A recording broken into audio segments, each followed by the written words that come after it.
Connecticut, and I live here with my two children. I have a 9-year-old son and a daughter who's close to 13, so we're just about entering those teenage years. It's a whole new frontier for us too. My practice, I primarily focus on women and children's health. So as it pertains to this call, I work with pregnant women. I work with children who are just starting out with solids, as we're going to talk about today a little bit, as well as picky eaters. You know, a lot of people have a little bit of trouble getting their kids to try those new foods. So I do a lot of work with families who are trying to just kind of broaden their children's horizons in terms of food and trying different foods. So I'm really excited to chat tonight. Fantastic. Well, let's get started. So a great place just to start here, I think, is really setting the stage for when are we starting to think about introducing solid foods? Can you? Well, every baby is different, but typically the most typical age range that you want to start to think about introducing solid foods for your baby is usually about 4 to 6 months or so. Oftentimes, babies who are formula fed might be ready a little bit closer to 4 months. Maybe breastfed babies might be better for them to wait a little bit closer to 6 months to make sure they can get as much of that breast milk as possible. You want to watch your baby's cues and see when they are starting to express it when they're ready. So when they're starting to watch when you're eating and lean forward a little bit and kind of seem really interested, try to get a little bit of a bite of your food, maybe try to grab at it a little bit. Those are good cues that they're starting to be ready. It's also when they're starting to still seem hungry after they've had plenty of milk. So for a baby that's breastfed, you want to think about maybe in that age range, you want to think about maybe breastfeeding about 8 times a day. And after about 8 breastfeeding sessions, if they're still seeming hungry, like they're looking for more, or for a baby that's formula fed, you want to think about maybe after about 32 ounces, if they're still seeming hungry and looking for more after that. So for that reason, sometimes it's good to think about starting their first meal in the evening time after they've had like a full day of meals. So, you know, you really want to start not much before that for a couple of reasons. So around 4 to 6 months is when the baby's caloric requirements start to increase because they start to get a little bit more movement. They start to, you know, they're starting to try to sit up and move their bodies around a little bit. So their body is needing a little bit more in terms of calories. Their iron stores are becoming depleted. So when babies are born, they're born with an iron store courtesy of the mom's body. So around 4 to 6 months is when those iron stores are starting to become depleted and they're going to start to need some outside sources of iron. You know, this is when their gross motor development starts to happen. So they're starting to grab at things, they're starting to put things in their mouth and explore things with their mouth, which is not only to taste them and just to kind of feel the texture, but it also helps to introduce some bacteria into their bodies from their environments. And you need the bacteria in your body to help you digest a lot of these food proteins. So that's a good gauge that they're starting to be ready to eat too, is when they're starting to like mouth things and kind of grab at things all around you. At this age is also when their tongue thrust starts to disappear. So the tongue thrust, which helps them nurse and helps them get the milk out of the bottle, starts to kind of slowly disappear at this age. So they're starting to be able to hold the food in their mouth a little bit better. And then also in terms of their body structure, around 6 months is when they start to really get the proper amount of stomach acid to be able to digest food properly.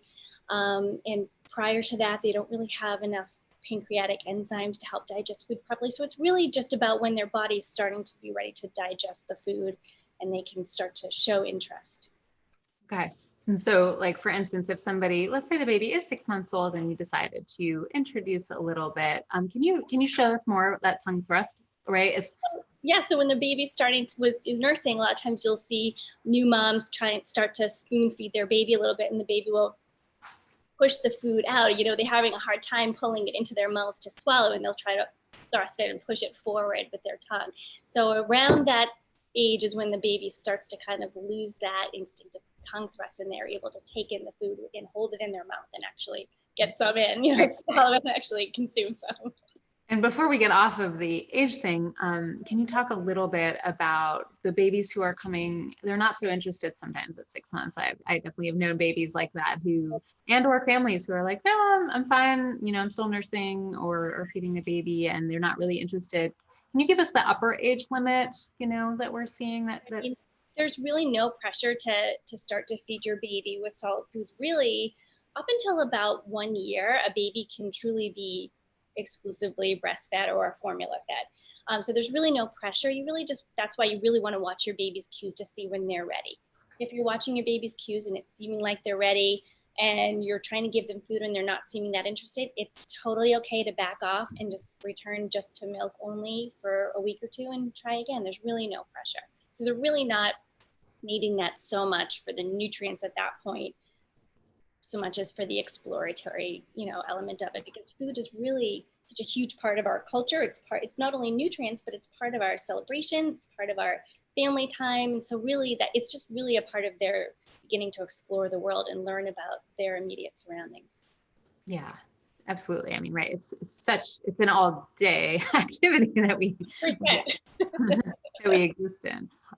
So what would you say are the best first foods to think about introducing? I know there's such a wide range and culturally it's really different, but I would love to hear kind of your take on it. There's a wide range, and like you said, culturally it's different. Typically, pediatricians will recommend starting with something bland like cereal and moving on. Sometimes they have a very rigid, like, you do meats, then fruits, then vegetables, but there's really no order necessarily that you need to follow. A lot of times you can start with either like a packaged rice cereal. You can actually grind up dry rice and mix it with, sometimes I used to mix it with like a little bit of breast milk. You can make your own little hot cereal. It takes just like a couple of minutes. You can grind up oats. Sometimes that's an easy starting transition because you can mix it with the breast milk, and breast milk can really act as like a flavor bridge. They're already familiar with either the formula or their whatever form of milk that they've been taking. And so when you can kind of start to mix it with a little cereal, that can be a good bridge to introduce them to a new texture. But you can just as easily start them with a little scraping of avocado or, some really finely pureed fresh vegetables. You can try sweet potato even. There's really no hard and fast rule about what the right first foods are. I think I would start with something that's not a known allergen. We can talk a little bit, I think, more about allergens later, but really it's kind of the sky's the limit as far as what you want to start your baby with. Interesting. So it's funny, my daughter took avocado. That was her first, and it was just so easy, right? Because it's soft and mushy and you just kind of put it on your finger and, Yep. so, which was so, I mean, I love the first, it's everybody out there, when you're doing your first foods, you definitely want to have your camera ready too. Oh, 100%. I couldn't believe it when I fed my daughter the first time. She just was like lunging for the spoon over and over because it was just like she couldn't even get enough. So shocking because they've been eating this one flavor, right? Although apparently the breast milk changes flavor somewhat based on what we eat. It does. Yes, it does. So throughout your pregnancy, the flavor of your amniotic fluid will change. And as you breastfeed, the changing flavors of what you eat actually gets transferred to your breast milk. So it's a great way to keep your flavors that you're eating in your own diet varied, because it's a great way to introduce your baby to a variety of flavors and get them interested in food. And foods like, as you would expect, garlic and onions and spices really transfer a lot through the breast milk. So it's a wonderful way to get your baby interested. Yeah. The other thing I wanted to ask you about was that I've been hearing more issues around rice lately, the issues around arsenic in rice. And so I know, at least when I started with my daughter, definitely was all brown rice. So sorry, kiddo. But I guess I understand that the American Academy of Pediatrics, AAP, right now is recommending less. They didn't say to eliminate all of it, but not to do all in rice because of arsenic levels. Can you talk a little bit more about that? So rice naturally contains some levels of arsenic based on the soil that it's grown in. And, honestly, much like anything in life, specifically for your diet, moderation is key. Too much of anything is never a good thing. And so for reasons such as toxins and contaminants, but also just for a variety of flavors. You want to keep mixing it up and keeping it interesting, because it will keep your baby interested in a variety of foods, but also won't overload your baby with too much of one thing. You know, sometimes that can even be how things like allergies and food sensitivities can start, because it almost like overloads your body. You have 5 different kinds of antibodies in your body, and one of them in particular can rise in response to eating a particular food, even if you're not allergic to it per se, but your body can actually become kind of sensitized to it if you overload your body. It's good to kind of keep things mixed up, especially with things such as rice, and actually even things like apples sometimes can have levels. Okay, that's interesting. Well, let's actually continue on the first foods, because a few, there is a question that did come in, like, they want more info on those first foods. So like, they say like avocado, right? Yes. Banana is a question. I'm like, yes, right. You said sweet potato. I think I did avocado, and then sweet potato as my second food. So, because it's also soft, easy. Yep. Yeah. Just really maybe for the people out there who are like, no, really give me like specifics. Yeah. I mean, honestly, almost any produce can be amazing, especially if you steam it. Like I would say apples, I would steam them and puree them finely. You can do things like banana, but make sure that they're really ripe. The riper the better for a banana, because it's a little bit easier for the baby to digest. You can do meats. I mean, you can cook meats, really make sure you're cooking them well. Like you don't want anything underdone or, you know, not well cooked, but you want it well cooked. You want to cook it really, really well, and just put it in. If you get a really good blender, you don't even need a fancy machine to make your own baby food. You just need a really good blender or a food processor. You can mince it up really, really well. Salmon is an awesome thing to add. Put that in a blender. I used to make a little combination with salmon and sweet potato and just a little bit of cheddar cheese. You can just add like a little shred. You know, you don't want to too much, because babies actually sometimes have a hard time digesting cow's milk dairy. So this is more for older babies, but you could add in a little bit of cheddar cheese and puree it up. Peas are awesome because they're a little bit sweet.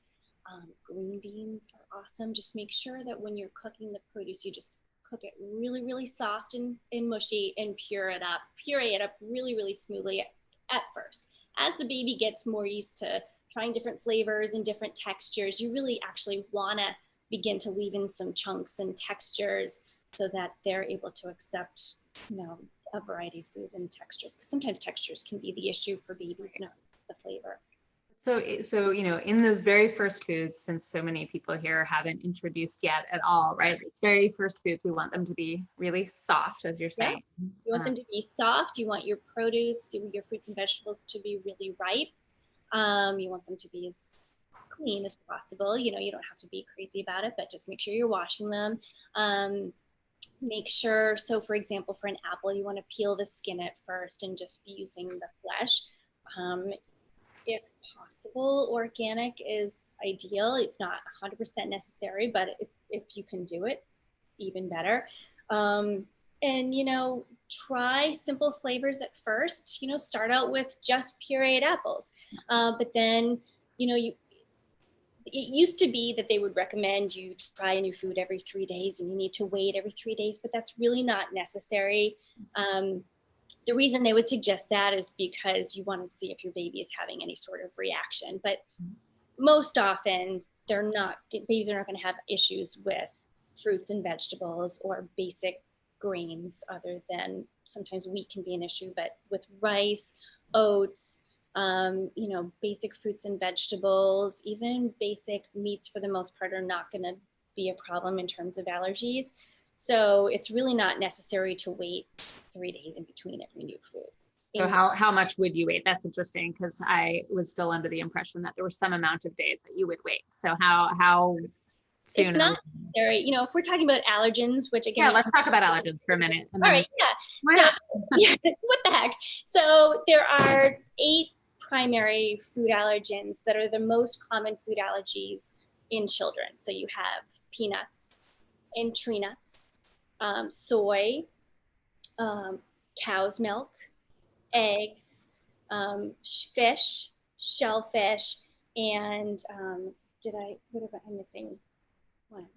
You said, think, Peanuts, tree nuts, soy, milk, eggs, shellfish, fish, and wheat. I think that's 8 of them. So those are the most common food allergens that you're going to see children having food allergies. And as you know, many people know, food allergies are far more common today than they ever were. You know, I didn't know anybody with a food allergy as a young child. And unfortunately, they're indiscriminate. You know, again, I didn't know anybody. I don't have food allergies, but my daughter is severely allergic to tree nuts. You know, it can kind of pop up out of nowhere. So can you tell us what a tree nut is? I'm not sure everybody knows. Yeah, sure. So tree nut is pretty much any nut that's not a peanut. So a peanut, strangely, is not actually a nut. It's a legume, just much like a bean or a pea. Tree nuts are anything like pistachios, cashews, walnuts, pecans, all those sorts of other nuts. Pretty much any nut that's not a peanut is a tree nut, and that's one of the primary allergens for children. It's one of the most common. I think peanuts is the most common, followed by tree nuts. And so the thing to be aware of with food allergies like that is they are very serious. They are indiscriminate. So just because you don't have any allergies in your family doesn't mean that your child cannot have allergies. They certainly can. And allergic reactions increase exponentially every time you have a reaction. So you want to be sure that if you suspect your child having any sort of allergic reaction or any sort of sensitivity for food, you want to be really conscious of watching that. So for that reason, you do want to make sure that you're being careful and spacing out introducing any foods containing these allergens. They used to say to wait until age 1 to introduce any of these allergens, but what they discovered was that by waiting, they were actually possibly increasing the likelihood of these allergies, because they realized that in other countries where they were introduced much earlier, they had a far lower incidence of food allergies. And the reason for that is your gut bacteria is a big part of digesting food. And when you're allergic to a food, you're allergic to the protein in the food. So you need your gut bacteria to help you digest that protein. And just like a reaction, gut bacteria kind of grows exponentially the more you feed it. If you're not feeding it with a particular food, you're not going to have enough gut bacteria to properly digest that food, and you therefore increase your chances of having a reaction. So it's actually good to introduce it little by little, but when you're introducing these allergens, that's when you want to wait the 3 days in between and really keep an eye and see if you're seeing any signs of a reaction. So signs of a reaction can be hives, which can be just a couple of little dots. It can be covered in hives. It could be some redness around the mouth. It could be some mucousy poop. If it has a little kind of gooey texture, any sort of mucousy or green appearance, that's a good sign that something's not right in their tummy. A colicky baby. So they used to think colicky babies were cranky, but now really they realize a colicky baby is a hurting baby. A colicky baby often has tummy issues.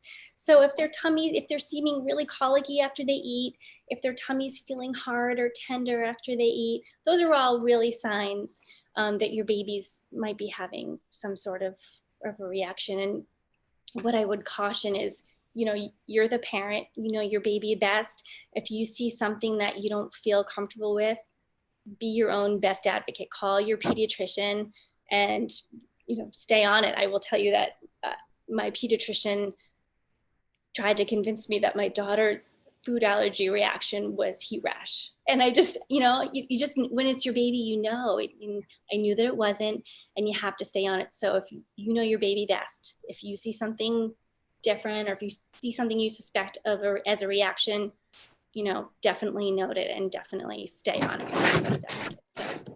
So for those foods and for those reasons, you want to space out use the 3-day spacing when you're introducing new foods. If it's not an allergen food, if it's just a typical fruit, vegetable, or meat or grain, I would say honestly, introduce a new flavor every day. The more flavors you can fit in, the more exposure you can get them to flavor, the more likelihood you'll get for them to accept new flavors and to be familiar with new flavors. I really want to talk about that actually, because I think, in our culture or in the American culture, you go out, right? And the kids' meal is usually just chicken nuggets and French fries and ketchup. And as though children wouldn't enjoy the same kind of foods that we do. And I think that, there's a lot of tendency or belief that we should be making them separate food and create something bland that they can't handle flavor or spice. So I don't believe that, Oh, and I would love to talk a little bit because parents can get really frustrated with when their kiddos don't want to try different things. So can you speak a little bit to that? I would be happy to. This is one of my pet peeves. So there is no such thing as kid food. Kids love flavor every bit as much as we do. In fact, babies and young kids in particular love garlic. They love spices. They love seasonings. And if you're trying to get your child to accept a new fruit or vegetable, honestly, add spices and seasonings, add a sprinkle of salt. They love flavor just like we do. So there's actually a phenomenon called neophobia, and it happens around just slightly after when they start to walk. And it's an evolutionary process where kids stop accepting foods that are new and different. And it's protective for them, it's a protective mechanism. So you wouldn't want your toddler to wander away and pick up a random berry and eat it, or a dead animal on the side of the path in the woods or anything like that. It's a protective mechanism for them, so they will only consume things that are familiar to them in order to keep them safe. Unfortunately, that means they will only at that point, so it usually lasts from about, maybe we'll say, like 18 months or so, until maybe they're about 7 or so. During that window of time, they're really closed off to accepting new foods, because that's the potential time where they might be toddling off before they've hit that age of reason at age 7 and kind of say like, that's not going to be safe for me to eat. So it's actually a real thing, kids really do. So interesting. I know, like, you wouldn't know. So that window of time before they hit that neophobia is a really important time to expose them to as many things as possible, because once they hit that, they will only accept foods that they are familiar with or they trust.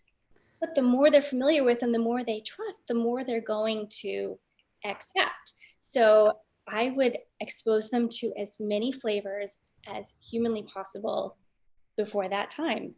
Yeah. And so that's why one of the reasons where, like, family meals, I know it's easier to feed your child and get them to bed and then really sit down with, your significant other and have your quiet, like, adult meal. But, at least a few times a week, it's really important to sit down and eat along with your child, because they're also watching you for cues. If they see their parent eating a food, that sends them a cue that that's okay to eat, and they're actually more likely to give that a try. So sitting eating with your children, modeling the behavior you want to see, and also modeling the behavior you want to see by actually serving them real food. Don't just, like, throw a chicken nugget or a mac and cheese on the stove and think that they're magically going to want to eat like mixed vegetables. Right. It's Doesn't. funny because with my daughter, I made a lot of the food, and I just want to tell the parents here, I found it, it was kind of fun to do. And though I was insanely busy, so it's not like I was not just staying at home with my child, working on, quite a lot. But I did find that, for instance, if I was making kale that night, I just boil some. It just boil it, make it really soft, and I would sometimes throw it in a food processor. And I found that, like, by freezing those food processed say kale, like, I just have little ice cubes and I'd throw it in with her oatmeal, like you suggested, as oats, as a first food. I did some brown rice that I would grind up and boil and make. And I found that by pretty early age, I was pouring just these kale spoons, into her oatmeal cereal. And I remember, like, I don't know how old she was. She's always loved kale. But one day, like, she was maybe 8, and she was like, "Mom, I want to eat kale for breakfast, lunch, dinner, and snack every day for the rest of my life." I was like, whoa. Accomplished. Okay. But, I really did introduce, like, those super dark things early, because Yeah. I was worried that she wouldn't want it otherwise. That's actually exactly what you should do. So we have a natural proclivity to kind of lean towards sweet foods, because sweet equals sugar equals a quick hit of energy for our brain. Our brain uses glucose primarily for its energy. So we naturally want that. If there's nothing else available, that's going to be our best, option. Grab a quick berry off the bush. So for that reason, you really want to see if you can start to introduce like dark leafy greens and less sweet vegetables at first, to try to get them to accept those. And then you can kind of add in the sweeter, with the more natural sweetness, which they're going to more readily accept anyway. One of my favorite things to do is use flavor bridges. So for example, I mentioned adding either formula or breast milk to the first cereals that they're going to make. You can do the same when you're introducing new fruits and vegetables. You can, if you know that they love applesauce, mix in a little applesauce with the sweet potato, or mix in a little bit of, the peas that they love with a little bit of the salmon that you're going to introduce, or, bridging, like getting them familiar with the flavor that, and once you find one that they love, adding that as a bridge to help them to accept the next flavor can really be helpful, because it's familiar with a twist. Right. You can Interesting. alternate bites, or you can do one bite of each, and then maybe a mixed bite. So kind of mixing it up, and it helps to vary the texture as well. That's a great idea. Somebody has a question here about salt. You brought it up that kids love flavor. So they said, question about salt. Our pediatrician recommended no salt. Is this also your view? Or, and if not, tell us. And when does this guidance change? If that is a certain view of a pediatrician? Obviously, there's going to be different perspectives, but let us know. I wouldn't certainly like heavily salt your baby's meal. And if you prepare a meal, I wouldn't salt the meal. If you're preparing a family meal and you would normally add salt, I would go ahead and add some salt to that. If you're preparing, if you give a vegetable to the baby and they're not so sure about it at first, adding a teeny sprinkle of salt and maybe some other spices to go along with it, I don't see any problem with that whatsoever. Again, moderation is key. I wouldn't heavily salt their food, but a little sprinkle isn't going to hurt them at all. Right. Okay. And, same with other spices. Would you talk about the introduction of different kinds of spices? I know YUMI has lots of different spices that they're introducing children to. What would you say to that? Yeah. I say go crazy with the spices, especially if, culturally your family tends to use some spices like curries or garlic, or, turmeric is great, cinnamon and ginger. All of these flavors are awesome ways to expose your baby to your family's foods, your cultural foods, but also, a lot of the spices have their own health benefits as well. A lot of them are antioxidants. They help with like maintaining your blood sugar. Some of them, garlic is a wonderful antiviral. A lot of these are not just flavors, but they all have their own innate health benefits as well. So really, for that reason, the more you can introduce, the better. And my recommendation is, if you introduce a new food to your baby and they don't like it, or they make a face, or they spit it out, don't give up. Right. That was my question. How many times are you going to introduce the food before you're like, no, they really don't like it? So most often it takes at least 6 to 10 tries to get a baby to accept a new food. It can take up to 20 tries. So, wow.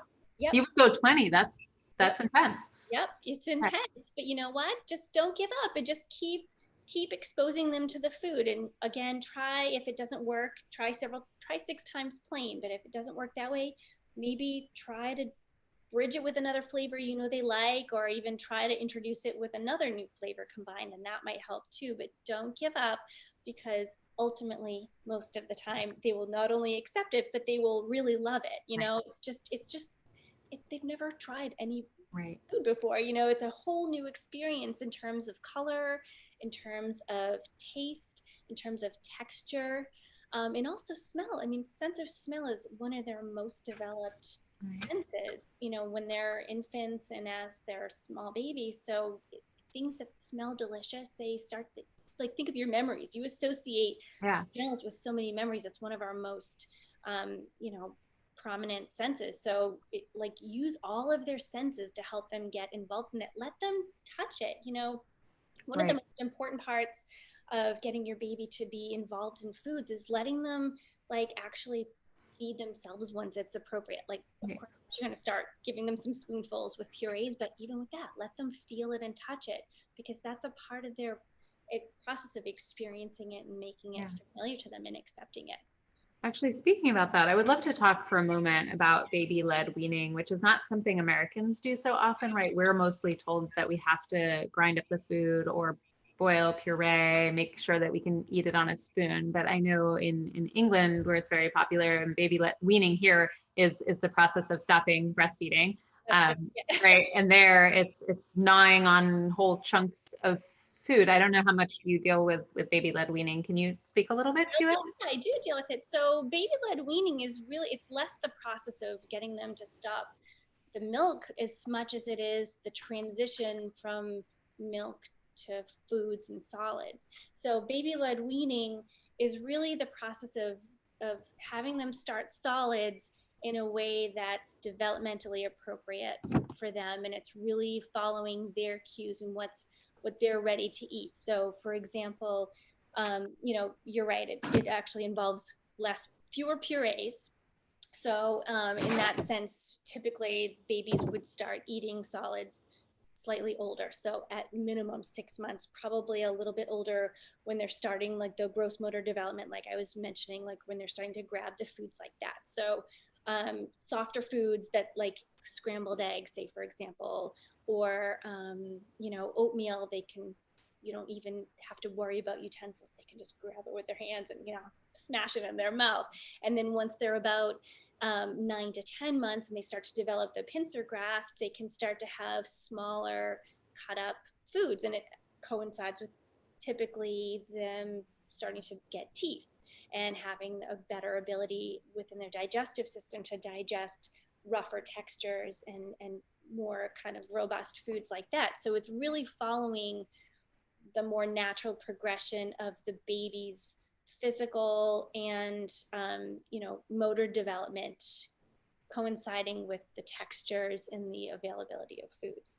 So a lot of times that ends up happening naturally anyway. You may try feeding your baby the puree and they may be pushing it out because of that tongue thrust and turning away, and then ultimately they may not really end up consuming as much food until they're able to kind of like chew it and grab at it and get rougher textures when they're a little bit older.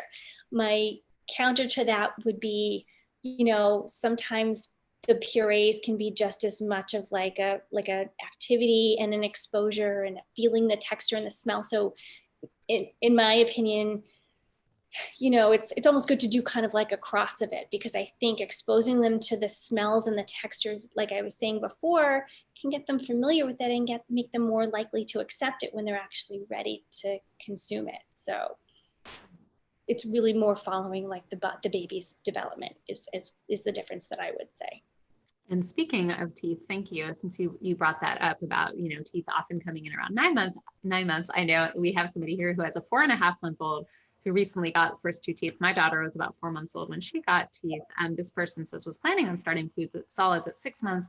Does that mean, I'm considering starting sooner because of the teeth? It's interesting. I mean, my daughter had teeth and still, just nursed until she wasn't even very interested at 6 months. I did try around then, and it took us until around 7 months before she, really went there. And I understand that, you mentioned there's some enzymatic, not, development that hasn't happened, which is why we're kind of waiting toward that 6-month mark. Mm-hmm.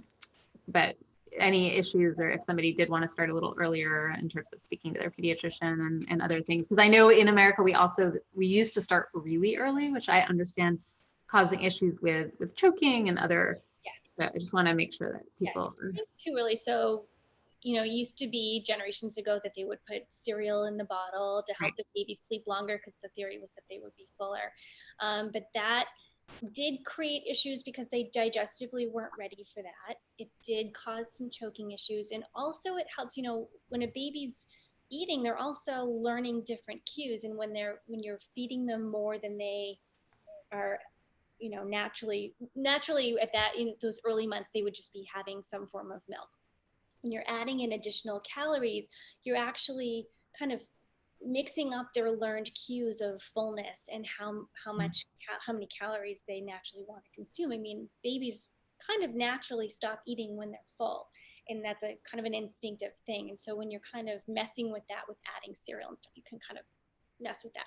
Also, we're born, or when we're born, we have aseptic GI tracts. We don't have any gut bacteria, and you start getting your gut bacteria through the birth process, through feeding, through exposure to your environment.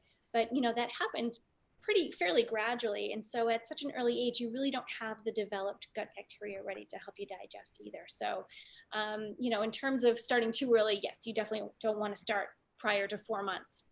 But by the same token, every baby's different. So some babies have teeth when they're 4 months old. My children didn't even get their first tooth until after their first birthday. So, every baby is totally different, which is why it's important to just follow your baby's cues. If they're seeming interested, if they're leaning in, if they're trying to grab at your food, if they're still seeming hungry, give it a try. Maybe it is an appropriate time for them to eat food. And if it doesn't work out, if they're not seeming interested, or they're not taking it, or it's seeming like it's upsetting their tummy, back off for a week and go back and try again. It's kind of it's a learning process for everybody. Your baby's never eaten before, but you've also never fed them before. So you don't know, it's everybody's learning. Somebody else also asked, they wanted to ask you about, is it true that you shouldn't introduce solid foods until the baby can sit up independently? She says, I feel like our son is ready due to other signs, the mouthing, increased appetite, but he can't sit up on his own, they say. He does pretty well with holding his head up. No, they don't have to be free sitting in order to introduce food. I mean, the more physically sturdy they are, the more robust the food you can introduce, because they're able to sit up and there's less of a risk of choking and that sort of thing. And it's also a signal that, their bodies are internally developing too in terms of their digestive system. But no, if you can sit your baby in the high chair with the straps, so they're sitting safely, and you can feed them some soft foods, I don't see anything like that. Thank you. Somebody else asked, when exactly would you introduce, say, peanut butter? So just getting back to because I know this is a big concern for people. And it seems like you're not recommending any particular order of fruits, vegetables necessarily, although you did mention better if we maybe introduce some of the less sweet things first. So that's their question. Can I really just go in any order? And when is that peanut butter again? Okay. So yes, there's no set order that you must introduce foods. Ideally, you would introduce less sweet foods first, just to increase their likelihood of accepting those less sweet foods, especially things like dark leafy greens, which have so many awesome nutrients, but they can sometimes be a little bit bitter. So I would actually try to start with those and see if you can get a good base of them accepting those. You could also mix those with a little bit of applesauce or something if you want to increase the likelihood. In terms of the allergens, I would first and foremost say to discuss this with your pediatrician, because every pediatrician has different feelings about, when the appropriate time is, especially since in the last 10 years, there's been a lot of change and shift in what is thought to be the appropriate time. As far as my own personal opinion, they should be introduced prior to the first birthday, because you want to make sure that you're increasing the likelihood that they will not be allergic to them. But I would make sure you have a good base of solid foods that they're already eating. You don't want it to be one of their very first foods. I would get them really settled first on some good fruits and vegetables, and maybe a little bit of meats first. And you want to make sure that their gut health is really good. You may want to, I would recommend discussing with your pediatrician whether or not they should be trying a probiotic to keep their gut health really well. You want to make sure they're eating some really good fats not only for their gut health, but your body actually needs fat. Your brain is 60% fat, and their brains are so developing so rapidly, so they need that good fat. You also don't want to introduce any of these allergens when your baby is sick, because your immune system's already busy fighting the cold or whatever sickness they have, then you're more vulnerable to the allergen should you be sensitive to it. So don't introduce that when the baby's sick, and I would not introduce it if the baby's on any kind of antibiotics. Okay, those are all good tips. And just to let everybody who's listening know that at our blog at Boober, at getboober.com. We have the blog, which has some nutrition and introducing solid foods. We also have an ebook that's going to be coming out about this soon. Also, if you guys follow us, if you're on Instagram, pull out your phone and you can follow us at getboober, where we do a lot of teaching and tips there. And Koren, do you have, if you have an Instagram, you can drop it in the chat after if you'd like, I do. or tell me. I should have written it down before or noted I'll it. drop it in, but it's just my first and last name. So Koren Bradshaw, at Koren Bradshaw. Yeah, I'll put it in right now. And also, so let me continue on asking questions. I just wanted to let you guys all know that. We hope you'll join us there. Somebody asks, what are the amounts, how much solid food should you give a 6-month-old, say? Like, is there, an ounce quantity? What are we talking here? Yeah. There's also, not only is there no set order, there's no set amount that you necessarily need to give your baby. Keep in mind that their stomach is about the size of their fist. It's really small, which is why you have to feed them so frequently, in addition to the milk being easily digestible, but their tummies are really small. So at the most, it's just like a tablespoon or two, maybe. And again, it's really just supplemental and experiential at this point. They don't necessarily need it for nutrition very first. So a couple of spoonfuls should do it. They really don't need too much. Okay, awesome. And somebody asked a question about the things that you gnaw on, those kind of teething rings that you put the food in. Anything on that? Thoughts on that? Are awesome. And one of my favorite ones, and I forget what it's actually called. It looks almost like it's like a ring. It's almost like a pacifier, and it has like a little mesh capsule that you can put something in. They're actually awesome for teething. You can freeze like a piece of melon, or it doesn't have to be frozen, but it's great if it is, because it can be soothing. And it's a great, safe way for a baby to try a new flavor, because they can kind of gnaw on it and chew on it, and it's not a choking hazard. And you can put it in almost anything, and it just kind of oozes through the mesh. Those things are awesome. Yeah. Awesome. I'm just going to run through a bunch of questions that we have. So I tried introducing one ingredient, purees, to my 4-month-old son last week. We tried mashed avocado, thinned out with his formula first. Then we put it in the baby's mouth using a spoon. He freezes and screamed. Then we tried a sweet potato puree next, same thing happened. Then a banana, similar result, but with no screaming, haha. And he wants it out of his mouth though and cries until it happens. How can we get him to know to move his tongue around and swallow? So that's kind of what we were mentioning before about the tongue thrust. That's sort of a developmental thing that he will evolve into naturally as he gets older and kind of naturally loses that, like the suckling tongue thrust.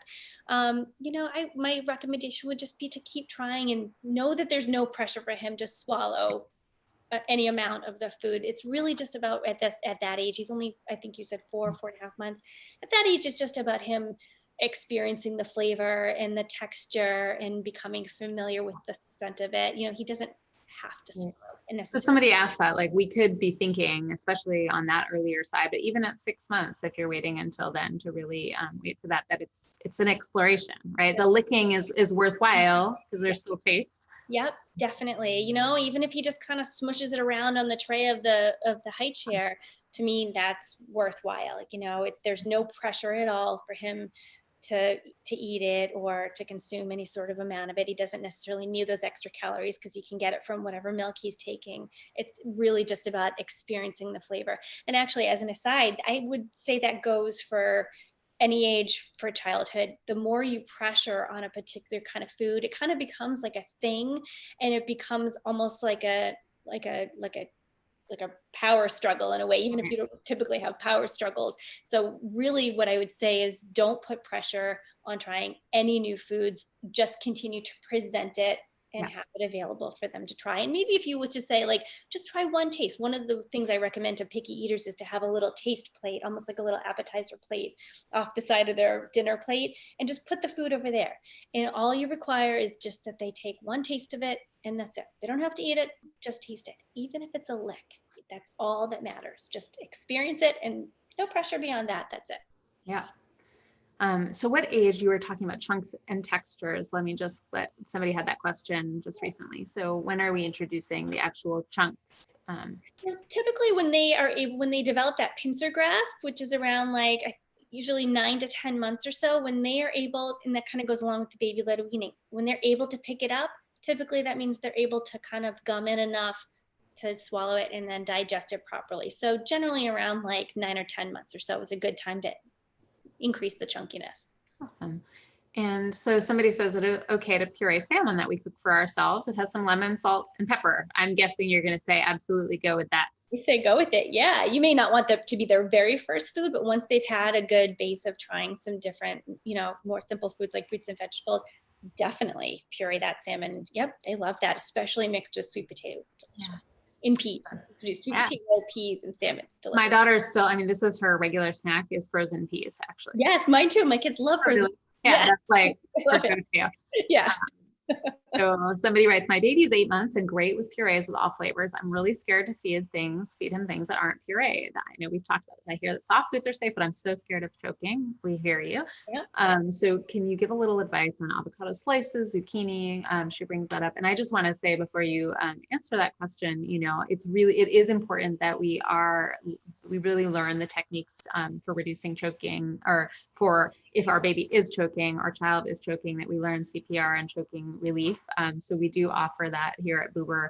We have an infant CPR class that goes from age 0 to 1, and we're bringing back the child class soon from age 1 to 8. But for the people here, if you haven't taken an infant CPR class, part of it is relief of choking. So while that is rare, and if we talk about the size of foods, and you're going to talk about that, you do really want to know, and that's going to help you feel more, hopefully, maybe you've taken it already and you're still anxious, and that's normal to feel that way. But I just wanted to put it out there. If you haven't, we do have a great class with a wonderful instructor to help you feel a little bit more prepared for that. All right, Koren, could you answer that? Yeah, it is, although it's rare, it can definitely happen. So it's 100% something you should be considering.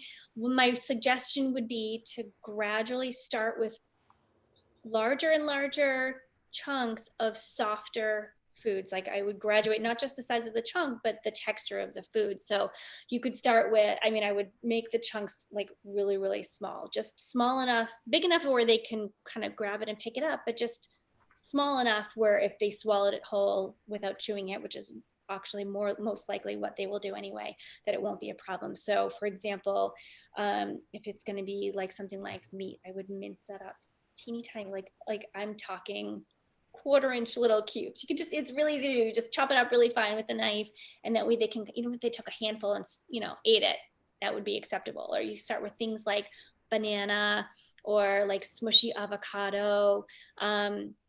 I wouldn't recommend things such as apples unless you maybe steam them lightly. I will tell you that my own child choked on an apple one time and I needed to reach down and get it.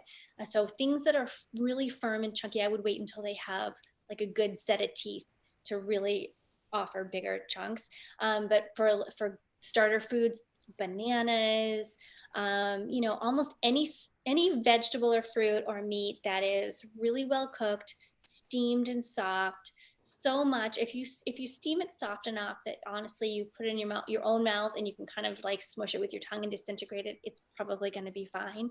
So I would just cut it into little teeny tiny bits, because it's really important that they explore the texture. If you want a good eater, as they get older, foods are not going to be all one consistency and all smooth and pureed. So a good eater has to be able to accept different kinds of textures, and that's part of the joy anyway. You need the crunch, sometimes you need the to move your jaw a little bit. It's part of it helps us feel satisfied. Our brains connect the chewing mechanism with being satisfied, so we need that. So I would suggest definitely adding texture and chunks, but just start gradually. Start with softer foods, really small chunks, and then as they become more comfortable, you'll become more comfortable with experience, because you'll see that they're okay with it. You can gradually increase the firmness of the food. So somebody brings up, what about those powder mix-ins that are supposed to help with allergen aversions? I was at an event recently, a couple of years ago, I guess, where somebody had created like a puff that had every allergen. It was the egg, shellfish. Yeah. Kind of, sorry, but gross. Yeah. Putting all of it together as a food in a dry cereal type of thing. And I don't know if it's still around, but somebody else brought that up. So better just to introduce the foods, or? Yeah, I'm not super familiar with those, but I would say that, with most things, I think it's best to get your nutrients and your exposure from the actual food themselves. The powders, excuse me, may not have the same food structure as the actual food, and it doesn't give the same experience as eating the actual food. So in my opinion, the actual food is best. Again, definitely discuss it with your pediatrician first before introducing the allergens, but very small amounts of the actual food is, in my opinion, better than a powder or a substitute. Thank you. So somebody's baby's almost 4 months, almost 4 months, spits up a lot, they write in caps. If he is still spitting up a lot at 6 months, should I adjust any plans to introduce solids? Well, if he's spitting up a lot, it would sound to me that perhaps he's experiencing some reflux, and sometimes that can be due to food sensitivities. A lot of times, if babies, most babies have some level of sensitivity to cow's milk, for example, and that if you're breastfeeding, that can be transferred through breast milk. And a lot of formulas contain cow's milk, and I'm not sure if your baby is consuming cow's milk. I'm just using that as an example, but I think I would first see if I could address the reflux or the vomiting, before I go forward in introducing any solid foods, and see if you can get a handle on that, because that will help you. If it is a food sensitivity, that will help guide you in what foods are best. So it could be that the baby's having a food sensitivity to what the mother or the parent is consuming, right? And then we also know that possibly sometimes there could be often tongue tie sometimes creates Yes, massive reflux. There could be something going on. So. Yeah, exactly. So I think I would in all of which would also impact the ability to consume solid food. So I think I would recommend seeing if you can kind of address that first before introducing the solids, especially since he's not quite 4 months. I think you still have some time to work on that first before addressing the solids.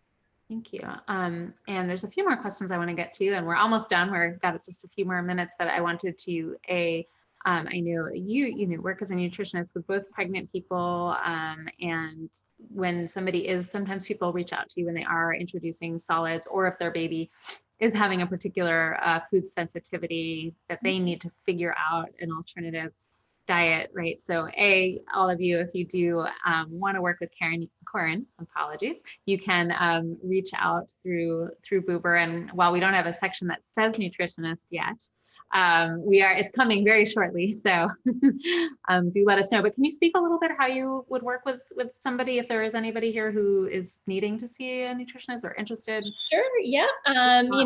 Last question. Especially during this time, so many people are working from home. So I am available to work via Zoom calls, FaceTime, over the phone or email. It's really something that lends to working remotely. I can happily work in terms of a single session if you have just one question. If it's an ongoing issue that you'd like coaching or counseling on, we can certainly work on an ongoing basis. So it's really very malleable depending on what your needs are.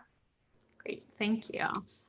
So last couple questions. Somebody asks, how do you know when to give the baby more food and less breast milk, right? So you start introducing the foods, and what does that look like for somebody who's nursing? Great question. So, to start off, as I said, you want to just be sure that you're around 6 months, still feeding maybe like around 8 times a day, nursing around 8 times a day. And then, the feeding is really just like a supplemental thing. And then ultimately, as your baby gets more comfortable eating, and you're naturally going to be starting to cut down your number of feedings at that time anyway, you may want to ultimately, in the beginning, feed first, you nurse first, and then you would give the meal after nursing. So really, like the breast milk or the formula is really their primary nutrients, and then the food is supplemental. After depending on, it really depends on when you start. If you start at 4 months, it's going to be different than if you start at 6 months. But after you're finding your baby is becoming less interested in the milk and more interested in the food, and they're actually consuming the food, they're not thrusting it out and they're not just playing with it, but they're actually eating it and lunging for more and wanting more, that's when you're going to want to start to maybe consider replacing one of your nursing feedings with the actual meal. So maybe you nurse or pump throughout the day, but maybe the evening meal becomes just the food. And then gradually you kind of replace out. And then maybe your next meal you would add in is breakfast, because then, you can do it before work, or, before the day begins. Then you have milk throughout the day, and then you can have your evening meal. And then ultimately you can replace one of the midday feedings with food. And then you might just have some supplemental nursing in between those, and then at like bedtime for a snuggle. So, you just kind of gradually take one out and replace them out that way. Yeah. No, so one more comment is, so feeding time is also a good time, if you haven't already, to to teach your baby some signs, like more Oh yeah. milk, Right. hungry, all done, because that way they can communicate to you if they're hungry, if they're thirsty, if they don't want any more food. Of course, as they get older, it's more likely that they'll use the signs, but that can be a good cue to you also, because they're able to communicate to you that they're still hungry, that maybe that's more the food that they're wanting and less the milk, or maybe they don't want the food, they want milk instead. So that's a good way to help you guys, start to communicate a little bit better. Awesome. I'm just going to quickly, we have 2 more questions, so I want to make sure I get to the last 2 questions and then let you guys all go. I'm throwing up a poll though real quick, because this helps us know what things you want to hear about next. So if you wouldn't mind just answering that real quickly while I ask the next question. If you can see that poll out there, it helps us know if there's anything else you want us to continue doing these free webinars on. We always like to hear what is interesting for people. What do they want to learn? Somebody asked, is there a probiotic that you recommend? You brought that up. So I wanted to know, A, is yogurt an option? And B, what kind of supplemental probiotic are you thinking about? Yes, so you can certainly get probiotic drops. I don't have a particular brand that I recommend, because it really depends on the baby and their experience and what their exposure has been. But if you ask your pediatrician, they should be able to recommend some really good drops. So if you would like a drop, personally, I really prefer something like yogurt, because it offers natural probiotics. So I would recommend full fat organic yogurt when possible. It doesn't have to be dairy. You could do coconut yogurt, also is really yummy, and it also offers a probiotic as well. But yes, I would definitely recommend talking that one over with your pediatrician for sure. Okay. Great. Well, there's been so many, this has been so great. I mean, last thing, I guess, just because there are a few pregnant people here, is there anything that while you're pregnant, should they be eating peanuts or things like that? Anything that you... Yes. And as I mentioned before, moderation is key. So yes, continue to eat peanuts and drink milk and tree nuts and all that sort of thing. But what I would suggest is using moderation, because your baby is getting nutrients from you. And also, if you have a sensitivity that maybe you're not aware of, if you're aggravating it by eating too much of that one particular food, you could be passing on some of those immuno protective elements onto your baby, and so they could be even possibly born pre-sensitized. So honestly, it's not a problem if you just use moderation. So sprinkle some walnuts on your oatmeal, have a couple of glasses of milk, that's fine, but I wouldn't say eat a bag of walnuts a day. You don't eat 4 peanut butter sandwiches every day, or drink a gallon of milk a day. So just using moderation, you should be able to eat just about anything. Right. Yeah. And I know that one person might have missed the beginning. So just last question on allergens, since we seem to have all of a sudden a little flurry of allergen questions. It's a big topic. Right? You mentioned, well, so once you introduce them, how often are you incorporating them? And if you could just tell us, why are they more common? So nobody really knows why they're more common exactly. There are a lot of theories. The leading theory currently is that I think I mentioned that our gut bacteria is really responsible for a lot of the digestion in our body. I would argue almost all of it, aside from stomach acid. Gut bacteria helps you digest different proteins in the food and absorb different nutrients and things like that. We have different kinds of bacteria that help to digest different kinds of food. With the addition of things such as Roundup and spraying of our food. So I'll just use it as an example, things like Roundup is a pesticide, but it was originally introduced to farmers as an antibacterial for their for their farmlands. So it kills the bacteria in the food and also kills the nutrients in the food, you know, in the ground. So the food is grown with fewer nutrients because it kills the nutrients. A lot of our nutrients are actually created via bacteria. Also, when we eat the sprayed food, it's just as we're eating antibacterial, you know, we're actually killing our bacteria, which is hindering our ability to digest. So the thought is that impaired gut bacteria and lesser gut health has actually led to more food allergies. And it, you know, we don't know yet if it changes our DNA, because once you have a little change in your DNA, then you can pass it along to your children. So Right. it's kind of a big mystery, but that's We might have to have a whole other conversation about that. I know. I could talk about it forever. So Yeah, I'm I think interested we in it. will at another time. Yeah. Well, I want to thank you so much My for your pleasure. time. Again, this is Koren Bradshaw, who is a nutritionist, functional nutritionist and certified lactation counselor. And definitely reach out if you're interested, reach out to us if you're interested in doing a session. And I want you to thank YUMI as well. Again, if you're interested in getting some pre-created food that will be easy to feed and has all the different flavors and is all organic without any additions, also great to know about. They ship it to you. And if you have any other questions for us, thank you for taking that poll. That helps us know. You can always, I'm going to give you our email, support@getboober.com. If you have any other questions or things you think about or other ideas of things, we're really open. And again, if you need any kind of birth doula, postpartum doula, lactation consultant, mental health therapist, or nutritionist, we are here for you. Lots of childbirth education as well, and CPR and all of the different classes.